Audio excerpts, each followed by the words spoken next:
Hello everybody, welcome to Sword Art Online Alicization War of the Underworld episode, well it's 11 of War of Underworld, yeah that's right, 35 overall of Alicization, and overall, I have no idea. But yeah, it's me again, just on my own. Matt's, he's got a Christmas party or something. That's fair enough, at least he told me this week. But yeah, this episode, just to get right into it, I hope you like your side characters, because it is... I'm being a bit pedantic. It's nice to see everyone doing things. Some cameos. Honestly, it looks like the war we've seen so far, it was a small skirmish, considering what I presume is going to be coming up in, I guess, the second half when that comes. Maybe a bit next week, but I got a feeling it's going to mostly be, we're going to be left on a bit of a cliffhanger then, like, see you in 3 months, which will be a thing. But yeah, not a lot of time in the actual underworld itself. Although that stuff was good as well, but then you had the ALO stuff. A lot of stuff went down. A lot of it felt like they were like before they were setting up for the regular Underworld War. Now it's like they're setting up for the big Underworld War, if that makes any sense whatsoever. Because it was bloody hell. They got people coming in all over the place. Let's just dive right in. See what I did there to the episode, and yeah, let's do this.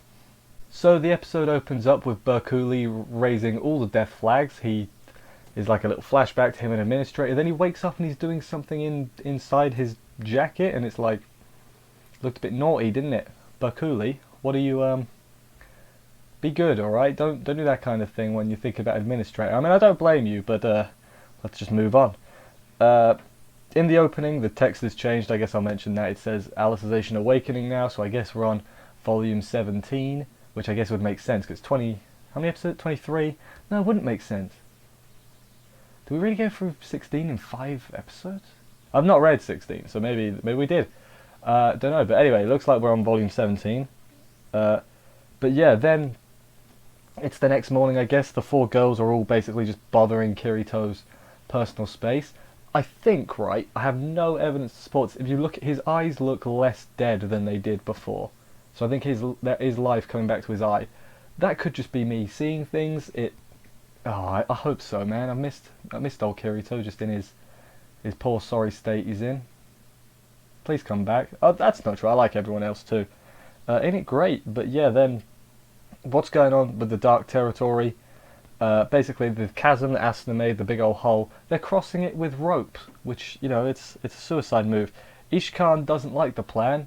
And Emperor, but so he's, you know, I hope he switches sides. I hope he decides, right, had enough of Emperor Vector, despite the fact he can't, you know, he can't go against him. Maybe his eye will explode. That'd actually be kind of cool. Vishkan's eye explode and he strikes at Emperor Vector. That'd be all right. Actually, I'd be okay with that.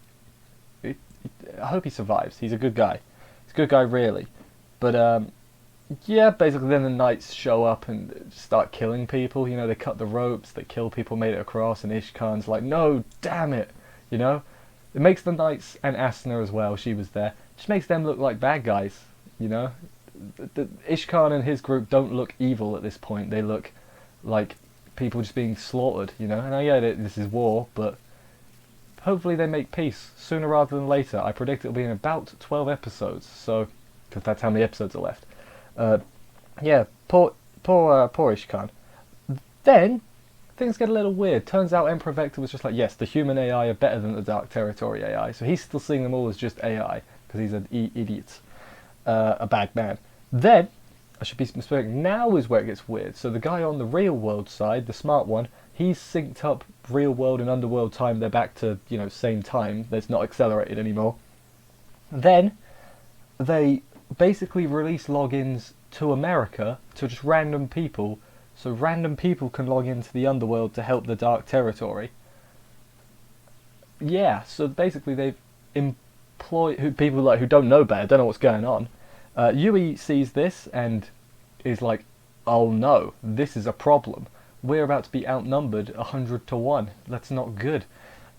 Yui calls Sinon in a panic and it's like, you need to get to this address. Suguha is also going to that address. Where could it be?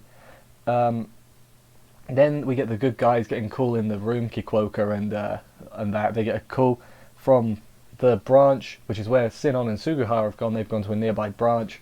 basically saying, hey, here's what's going on. So the good guys, the smart people of the government didn't even notice. It's a good thing Yui is flipping synced up to everything and knows what's going on. Otherwise, they would have no idea what's going on.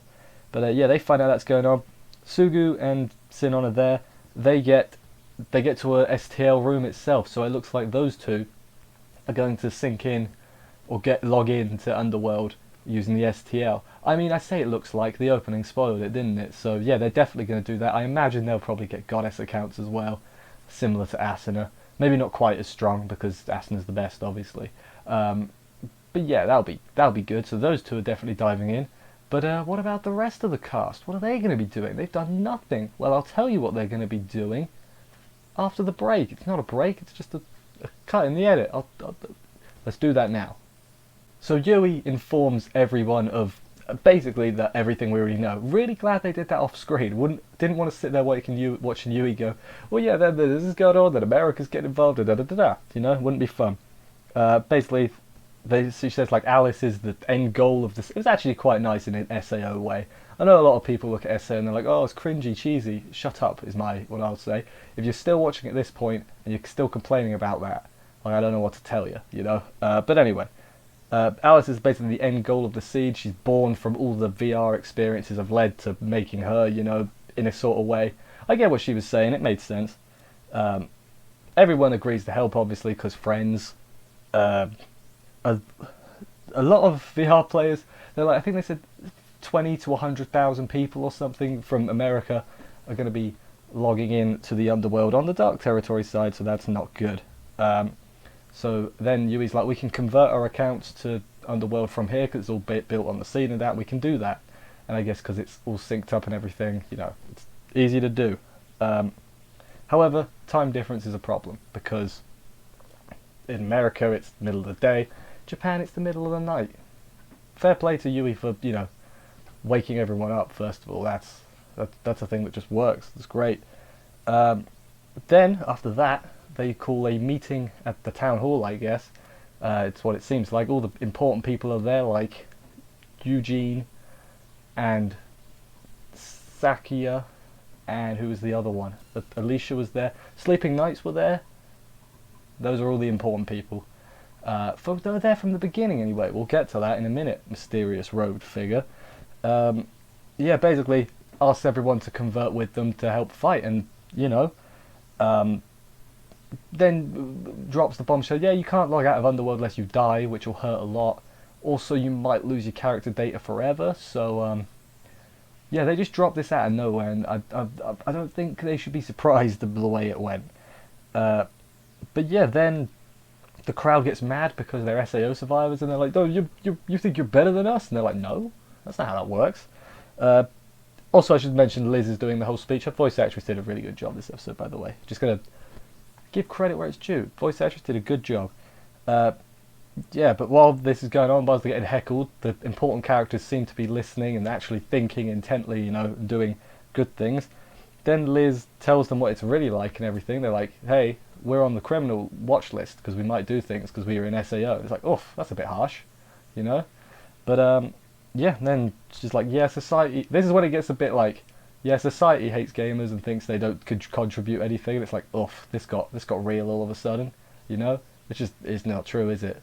Everyone who plays games obviously gets a job to pay for the games, you know? It's a common thing. It's a weird thing when people like... It doesn't happen so much anymore. I don't know what I'm saying, but, you know, it was a misconception, I guess, for a long time. It's like, you play games, you must not do anything. It's like, no, I have a full-time job, actually, and I probably earn more than you. So, is that a bit harsh? Whatever. You get what I'm saying, though. They say, like, hey, it's VR worlds is real to us because of all of our experiences and that. And again, I get it, yeah. It makes sense to them. People are going to look back on it, the haters are going to be like, it's cringy, ooh. I'm just like, it makes sense in the context. Like, forget real world, that's not relevant. It's the context of the show, it makes sense. You fools. But yeah, then, you know, we see some smiles from... I wrote down all the important people, as I said. Sakia, Alicia, Eugene, the Sleeping Knights, and hooded figure with a pixie. Who could that be? Ooh, well, it's, it looks like it's AG and Yuna from Ordinal Scale. It looks like it's them, which is cool because obviously they've retconned them in, and I'm okay with that. I'm okay with that. I do sort of hope they also do a similar thing in GGO. Like they've given everyone GGO accounts.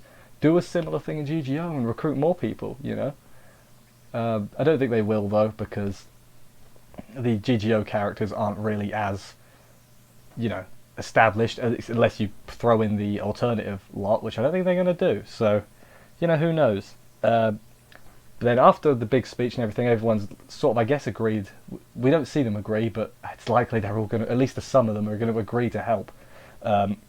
We go back to the underworld, where the knight's doing well, and then there's a giant light from the sky, and it's America. America has joined the game, and they're gonna wreck the Japanese. Asuna's the only Japanese one, and Kiritobi doesn't really count at the moment. So yeah, I imagine next week it's going to be a lot of, oh no, the humans are on the ropes, they're going to lose, and then Sinon and Leafa will show up and then portals will open. It will be literally Avengers Endgame, and all the people will show up to help, and it'll be like, assemble, and then the credits will roll, and we'll have to wait 3 months for more to happen, which will be a thing. Which, I'm really excited. This episode, as I said, was mostly set up for the true War of Underworld, but bloody hell, it's going to be awesome, isn't it? When they're all fighting. I reckon Ishkan might join the good guys. That pig guy, he might join the good guys as well. Like, Emperor Vector is... I hope that's the deciding factor, because he's alienated, like, all the generals of the Dark Territory. I hope that there's going to be a point where he needs them, and they're going to be like, no, we have nothing to give you. And they'll... Maybe, even though they don't directly turn on him, they should at least, go against him in a way. But yeah, didn't figure out who the mole at Wrath was. I don't know. I mean, we don't know many of the, the actual characters. We know Kikuoka and Higa, and that's it. And I guess Rinko, but she wasn't there the whole time, so she can't be her. So it's literally one of those two. And out of those two, it's going to be Higa, right? Because it's not going to be Kikuoka. Again, I think that it was put on by Kayaba to stop the what they want from happening. Maybe that's just me though, who knows. But anyway, yeah, as I said, I enjoyed this episode a lot. It was blimmin', I can't wait for the True War. I'm going to be so annoyed next week when episode ends and we're going to have to wait. But there's a lot of stuff. April's looking like a big season as well. There's a lot of stuff coming out in April, which, oh boy, it should be fun. It should be fun in a good way. There's a lot of stuff, which I love that there's a lot of stuff to watch all the time. A lot of good stuff. It's good. But yeah, I think I'll end it here. Hopefully, with a bit of luck, Matt should be back for the finale. I'm not going to count my chickens before they hatch, but hopefully, guys, hopefully. Thank you everybody for watching this review. I hope you enjoyed it. If you did, consider subscribing, liking, commenting, belling, all those other things YouTube likes it when you do. For this, I will see you next week. If you're hyped as well for the true war of the underworld and all that, leave a thing. That was definitely AG and Yuna, right? I can't think of anyone else it could be. Like, the hair looked very similar, and yeah, it could be. Does that mean they're going to have to animate that side story that takes place after Ordinal Scale, where they save Yuna in a weird way? I can't remember the name of it. I think it's called Hopeful Chant. If you don't know what I'm talking about, look it up. It's like set after Ordinal Scale. But yeah, I'll see you next week for the not finale, but you know what I mean, of this. And bye, guys.